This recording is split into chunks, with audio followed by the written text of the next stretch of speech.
পুলিশের ঊর্ধ্বতন কর্মকর্তাদের সঙ্গে বৈঠক করেছেন অন্তর্বর্তী সরকারের প্রধান উপদেষ্টা ডক্টর মোহাম্মদ ইউনূস। এতে আইন শৃঙ্খলা পরিস্থিতি নিয়ে পুলিশের মাঠ পর্যায়ের কর্মকর্তাদের উদ্দেশ্যে দিক নির্দেশনামূলক বক্তব্য দেন প্রধান উপদেষ্টা। এখন পুলিশ দেখলে ভয় পায়, কি আমার খ্রিস্টের মধ্যে আটকে হলো, একটা ভয়ঙ্কর একটা ক্যারেক্টার। পুলিশ হলো বন্ধু।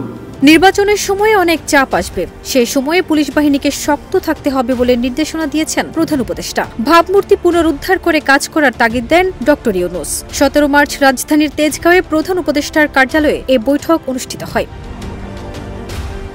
বৈঠকে প্রধান উপদেষ্টা বলেন, আইন না থাকলে সরকার, গণতন্ত্র, নাগরিক অধিকার কিছুই থাকবে না। আর পুলিশকে অবহেলা করে দেশ গড়া যাবে না। আইন যদি সঠিকভাবে প্রয়োগ করতে পারি, শৃঙ্খলা যদি প্রতিষ্ঠিত করতে পারি, তাহলে সব যুদ্ধে জয়ী হওয়া সম্ভব। আইন যদি না থাকলো তাহলে সরকারও কি, গণতন্ত্র কি, অধিকার কি, মানুষ, নাগরিকদের কি, কিছুই থাকে না। এটা সবাই মিলে একটা টিমের মতো খেলতে হবে। এবং বাংলাদেশের যত টিম আছে, সবচেয়ে গুরুত্বপূর্ণ টিম হলো তোমরা পুলিশ।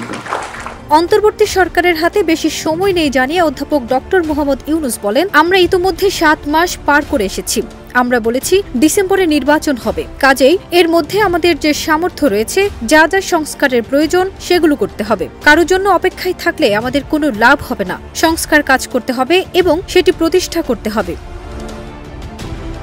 এছাড়া এই সভায় বক্তব্য দেন স্বরাষ্ট্র উপদেষ্টা মোহাম্মদ জাহাঙ্গীর আলম চৌধুরী, স্বরাষ্ট্র সচিব নাসিমুল গনি এবং পুলিশের আইজিপি বাহারুল আলম। মাঠ পর্যায়ের কর্মকর্তাদের মধ্যে বক্তব্য দেন চট্টগ্রাম রেঞ্জের ডিআইজি আহসান হাবিব পলাশ এবং রাজশাহী পুলিশ সুপার ফারজানা ইসলাম।